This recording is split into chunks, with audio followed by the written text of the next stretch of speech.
The world was changing. Each morning when Fletcher bounded out of the den, everything seemed just a little bit different. The rich green of the forest was turning to a dusty gold, and the soft, swishing sound of summer was fading to a crinkly whisper. Fletcher's favorite tree looked dull, dry, and brown. Fletcher was beginning to get worried. "I think my tree is sick," said Fletcher. "What's wrong with it?" his mother asked. "Its leaves are turning brown," said Fletcher. "Don't worry, it's only autumn," she said.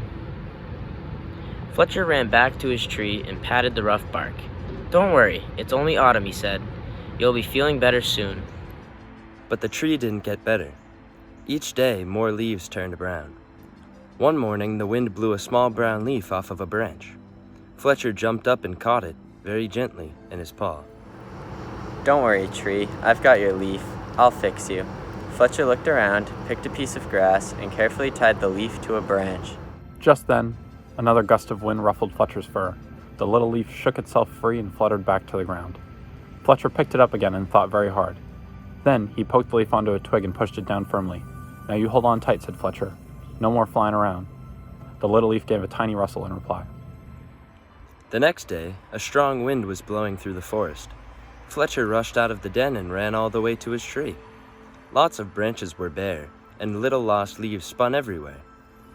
"Don't worry, tree. I'll catch them for you. I promise." Round and round and round whirled Fletcher after the swirling leaves. "Leaves! Wonderful, just what I need for my nest," said the squirrel. "But these belong to the tree," said Fletcher. "Don't take them away." "The tree doesn't need them anymore," said the squirrel, bounding off. "Help! Help! The wind and the squirrel are stealing our leaves," cried Fletcher. "Leaves. Terrific. Just what I need to keep warm," said a porcupine rolling around. "But these belong to the tree," said Fletcher, plucking leaves from the porcupine's needles. "Not anymore," snuffled the porcupine, and away he rolled. "Help! Help! The wind, the squirrel, and the porcupine are stealing our leaves," said Fletcher. Suddenly, a flock of friendly birds swooped down from the sky. They picked up the leaves in their beaks and poked them onto the tree's branches.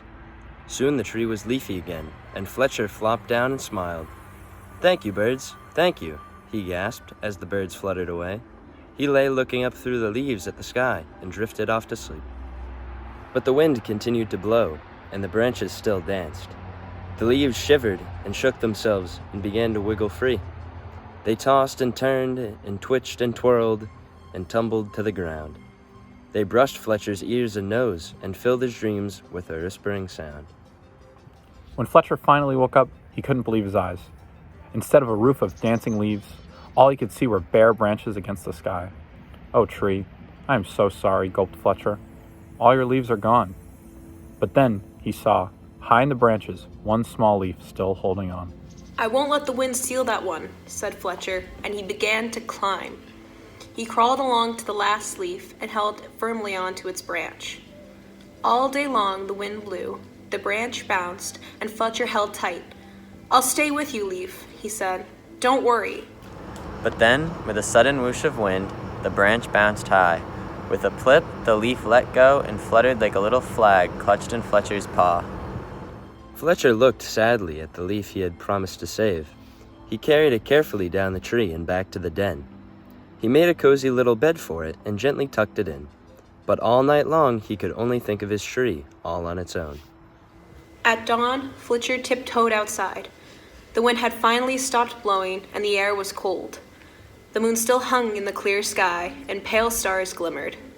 As he came to his favorite tree, Fletcher saw a magical sight. The tree was hung with 1,000 icicles, shining silver in the early light. "You are more beautiful than ever," whispered Fletcher. "But are you all right?"